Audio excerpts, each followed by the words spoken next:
ونسلم علی رسولہ النبی الکریم اما بعد فاعوذ باللہ من الشیطان الرجیم بسم اللہ الرحمن الرحیم محمد رسول اللہ والذین معه اشداء علی الکفار رحماء بینہم صدق اللہ مولانا العظیم وصدق رسولہ النبی الامین الکریم ونحن على ذلك لمن الشاہدین والشاکرین والحمد للہ رب العالمین۔ ایک مرتبہ درود شریف پڑھ لیں۔ اللہم صلی علی سیدنا نبینا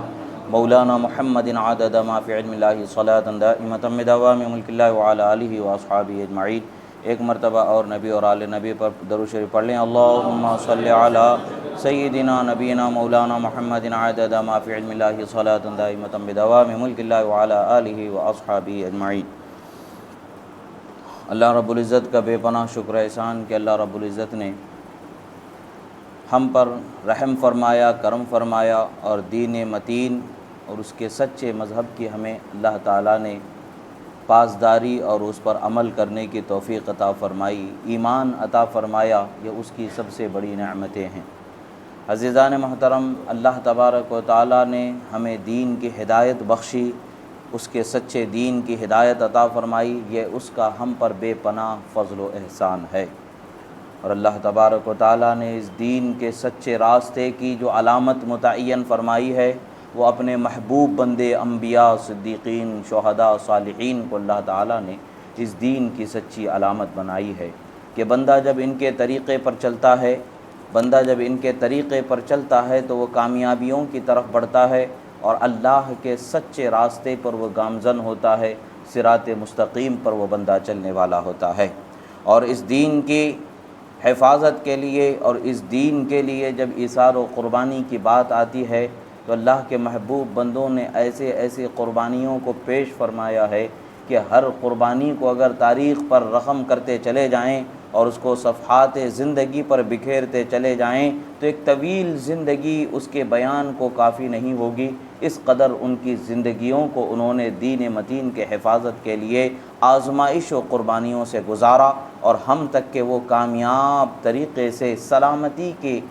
طریقے سے اس دین کی سچی تعلیم کو پہنچایا۔ یہ مہینہ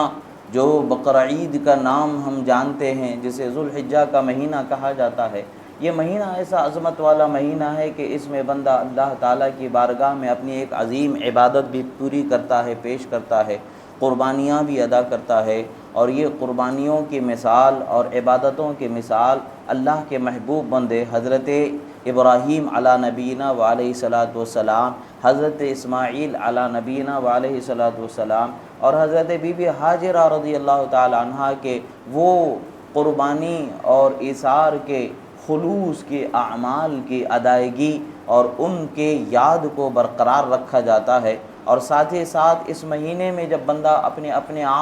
اپنے طور پر عبادتوں کی طرف قدم بڑھاتا ہے، برکتوں سے مالا مال ہوتا ہی ہے۔ قربانی کا صحیح مطلب و مقصد سے جب بندہ اس مہینے میں آشنا ہوتا ہے، حضرت ابراہیم و اسماعیل علی نبینا علیہ الصلوۃ والسلام کے اس واقعے سے جب بندہ جان لیتا ہے کہ اسلام کے لیے قربانی، دین کے لیے قربانی دی جاتی ہے، کبھی جان کی تو کبھی مال کی قربانی دی جاتی ہے، تو اسی اثنا میں ہم دیکھتے ہیں کہ حضرت عثمان غنی ذو النورین رضی اللہ تعالیٰ عنہ کی شہادت کا بھی واقعہ ہمیں نظر آتا ہے۔ اور ایسے ہی حضرت عمر فاروق رضی اللہ تعالیٰ عنہ خلیفہ دوم، حضرت امیر المومنین عمر فاروق رضی اللہ تعالیٰ عنہ کی شہادت کا بھی واقعہ آتا ہے۔ یعنی یہ مہینے جو ہمارے جڑے ہوئے ہیں، اسلام کے جو 12 مہینے جانے جاتے ہیں، ان میں کا آخری مہینہ اور شروع کا مہینہ یہ اسلام کی عظیم ہستیوں کی قربانیوں سے ایسا بھرا ہوا ہے کہ ان مہینوں سے بندہ صحیح معنوں میں اپنی زندگی کا درس عبرت حاصل کرتا ہے اور اللہ کی بارگاہ میں قربان ہو جانے کا شوق اور ذوق پیدا کر لیتا ہے۔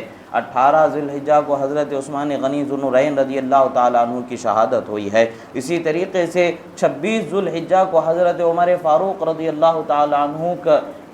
آپ پر ابو لولو فیروز نام کا جو شخص تھا اس نے حملہ کیا تھا، 26 کو آپ زخمی ہوئے تھے اور بعض روایتوں کے مطابق آپ محرم کی پہلی تاریخ کو آپ کی تدفین ہوئی اور اسی تاریخ آپ نے وصال فرمایا۔ بعض میں ہے کہ آپ نے 3 دن بعد وصال فرمایا۔ حقیقت یہ ہے کہ یہ مہینے کے آخری بھی اور اسلام کے سال کا آخری بھی اور آخری مہینے کا آخری حصہ بھی اور شروع مہینے کا شروع حصہ بھی اسلام کے عظیم ہستیوں کی قربانیوں سے بھرا ہوا ہے۔ ان کی زندگیوں کو جب ہم دیکھتے ہیں تو اسلام کی سچائی اور اسلام کی عظمت کے لیے انہوں نے کیسی زندگی گزاری، اس زندگی کے سلیقے کو حاصل کرنے کا ہمیں سلیقہ ملتا نظر آتا ہے۔ عزیزان محترم، حضرت عمر فاروق رضی اللہ تعالیٰ عنہ کی ذات گرامی وہ ہیں کہ اللہ تبارک و تعالیٰ کا قرآن ان کی صفت کو بیان فرماتا ہے۔ قرآن مجید میں اللہ تبارک و تعالیٰ بیان فرماتا ہے کہ محمد صلی اللہ علیہ وسلم اللہ کے رسول ہیں،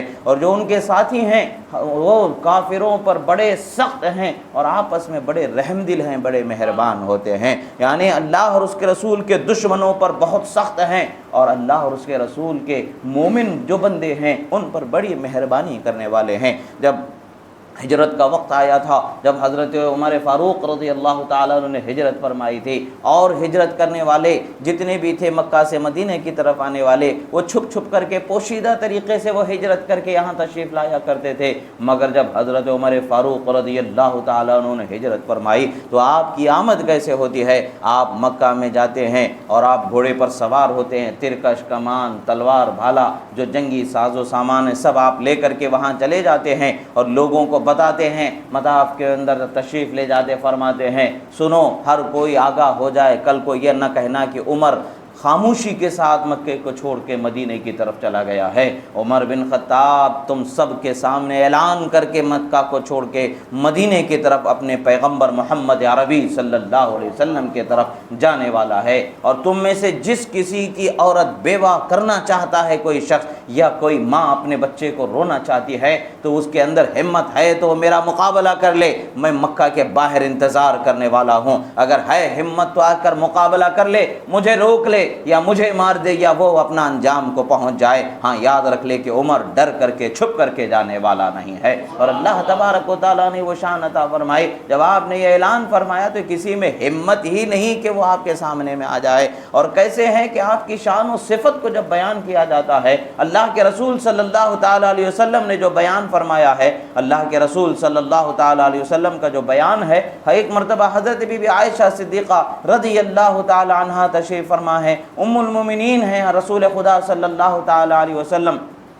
ان کے گود میں اپنے سر مبارک کو رکھے ہوئے ہیں اور آپ آسمان پر ستاروں کو دیکھ رہی ہیں اور عرض کرتی ہیں، اے اللہ کے رسول صلی اللہ علیہ وسلم، ان آسمان کے ستاروں کے برابر بھی کسی کی نیکیاں ہیں؟ اللہ کے رسول صلی اللہ تعالیٰ علیہ وسلم نے فرمایا، ہاں وہ عمر کی نیکیاں ہیں۔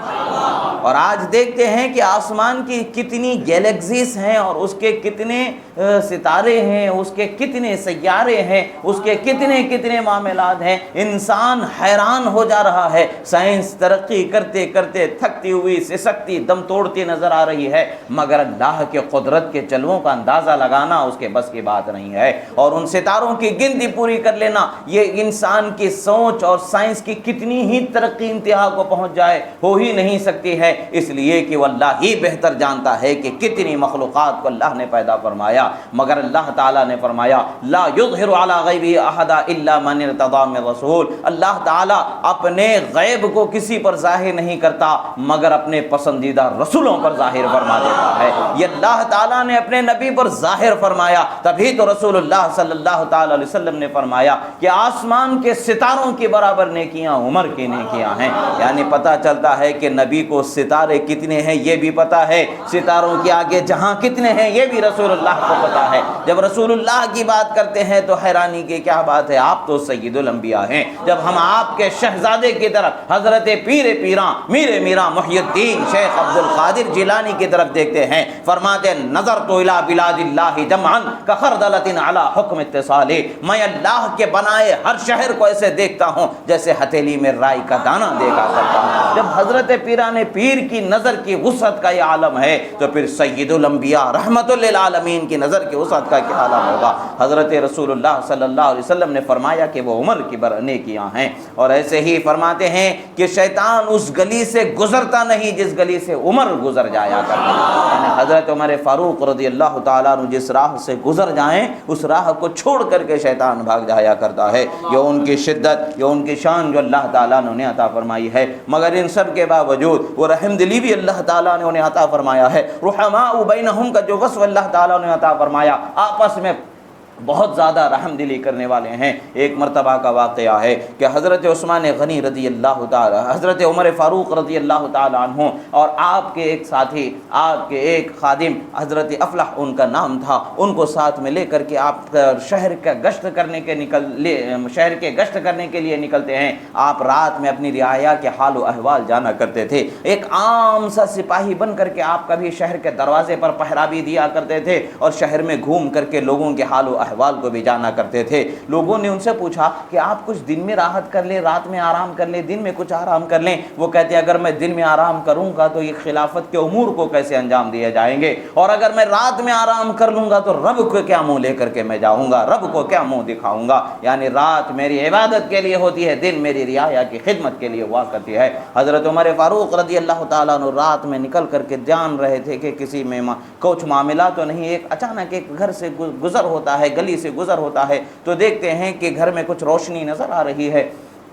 اور گھر کے اندر سے بچوں کی اور بچوں کی ماں کی کچھ دھیمی آوازیں آ رہی ہیں۔ حضرت عمر فاروق رضی اللہ تعالیٰ عنہ نے اپنے ساتھی سے فرمایا، اس وقت پر آپ اپنے چہرے پر نقاب لگائے ہوئے تھے تاکہ کوئی پہچان نہ پائے، کوئی فوراً جان کر کے اپنے آپ کو چھپا نہ پائے، چھپ کر کے جاننا چاہتے تھے کہ کوئی غلط کام تو نہیں ہو رہا ہے، کسی کے ساتھ ناانصافی تو نہیں ہو رہی ہے، کسی کو کچھ نہ جانے میں تکلیف تو نہیں پہنچ رہی ہے، اس کو جاننے کے لیے آپ اس کے حفاظت کے لیے جا رہے تھے۔ اتفاق سے اس گھر کے قریب آپ اور قریب ہوتے ہیں، کہتے ہیں سنیں کہ کیا معاملہ ہے، گھر میں کچھ روشنی نظر آ رہی ہے تو اس کا مطلب ہے کہ گھر والے بھی جاگ رہے ہیں، آوازیں آ رہی ہیں تو کچھ نہ کچھ معاملہ ہے، کیا معاملہ ہے؟ قریب ہو کر کے دروازے کے قریب چلے جاتے ہیں۔ آج کے جیسے بڑی بڑی بلند عمارتیں نہیں ہوا کرتی تھی، مٹی کی دیواریں ہوا کرتی تھی، مٹی کے چھت ہوا کرتے تھے، لکڑی کے ٹوٹے پھوٹے دروازے ہوا کرتے تھے، یا گھر کی دہلیز پر پردہ ہوا کرتا تھا، اس سے زیادہ کچھ نہیں۔ پردہ ہونے کے باوجود چوری کرنے کی کسی میں ہمت نہیں ہوتی تھی، صرف پردہ ہونے کے باوجود پردہ ہٹا کے گھر میں جھانکنے کی کسی کی ہمت نہیں ہوا کرتی تھی، اس لیے کہ سب کو معلوم ہے کہ کسی کے گھر میں بغیر اجازت کے جانا بھی ناجائز ہے اور کسی کے گھر میں بغیر اجازت کے دیکھنا بھی ناجائز ہے۔ وہ نگاہیں نیچی رکھ کر کے گزرنے والا منظر و ماحول ہوا کرتا تھا، وہ گھروں کے دروازوں کو کھلا رکھ کر کے لوگوں کو دعوت نظارہ دینے والا زمانہ بھی نہیں تھا، ہر گھر کے دروازے کو تک تک کر کے جھانکنے والا بھی زمانہ نہیں تھا، وہ خیر کا زمانہ تھا اور رحمت والا زمانہ تھا۔ حضرت عمر فاروق رضی اللہ تعالیٰ عنہ نے اس دیوار سے قریب ہو کر کے سننا چاہا۔ ایک بچہ ہے، ماں سے کہتا ہے امی جان آخر کتنا وقت لگے گا، رات گزرتی چلی جا رہی ہے اور ہمارا کھانا پکتا نظر نہیں آ رہا ہے، بھوک سے حال بے حال ہوتے چلے جا رہے ہیں۔ ایک بچہ کہتا ہے امی دیکھ تیرا بیٹا کیسا بھوک سے بلک رہا ہے، کتنا بھوکا اور پیاسا ہے، برداشت نہیں ہوتی، امی کچھ کھلا دے، آخر یہ کب کھانا ہمارا پکنے والا ہے۔ ایک بچہ کہتا امی رات تو پوری ہوتی نظر آ رہی ہے، کتنا وقت لگے گا آخر کہ کچھ کھانے کو ملے گا، 2 دن گزر گئے امی ہمارے پاس ایک دانہ پیٹ میں کھانے کا نہیں گزرا ہے۔ ماں آنسو بہاتی ہوئی، آخر ماں کرے گی تو کیا کرے گی، ایک خاتون کرے گی تو کیا کرے گی، وہ کہتی ہے بیٹا تھوڑا سا صبر کر لو، اللہ کو جو منظور ہے وہ ہو جائے گا، میں نے چولہے پر تو ہانڈی چڑھا دی ہے، نیچے آنچ بھی لگا دی ہے اور اس کو بھرنے کا کام اور اس کا ذمہ وہ ہے جسے ہم خدا کہتے ہیں، جسے اللہ نے خود اپنی زبان سے رزاق رزق دینے والا بتایا ہے، وہی طاقت والا ہے، وہی رزق دینے والا ہے۔ ماں بچوں کو تسلیاں دے رہی ہے، بچے چھوٹے بھوک سے تڑپ رہے ہیں، بلک رہے ہیں، مگر ان کے گھر میں کوئی بچوں کی بھوک مٹانے کا سامان نہیں ہے، کوئی ذمہ دار نہیں کہ گھر کو کچھ لا کر کے دے دے۔ حضرت عمر فاروق رضی اللہ تعالیٰ عنہ دروازے پر دستک دیتے ہیں اور گھر میں ان کی اجازت لے کر کے چلے جاتے ہیں اور پوچھتے ہیں بی بی بتاؤ کیا معاملہ ہے، میں نے تم وہاں بچوں کی گفتگو سن لی ہے، معاملہ کیا ہے بتاؤ، تمہاری تکلیف کیا ہے بتاؤ۔ خاتون کہتے ہیں آپ اپنا کام کیجئے، ہم پریشان حال مجبور ہیں، ہماری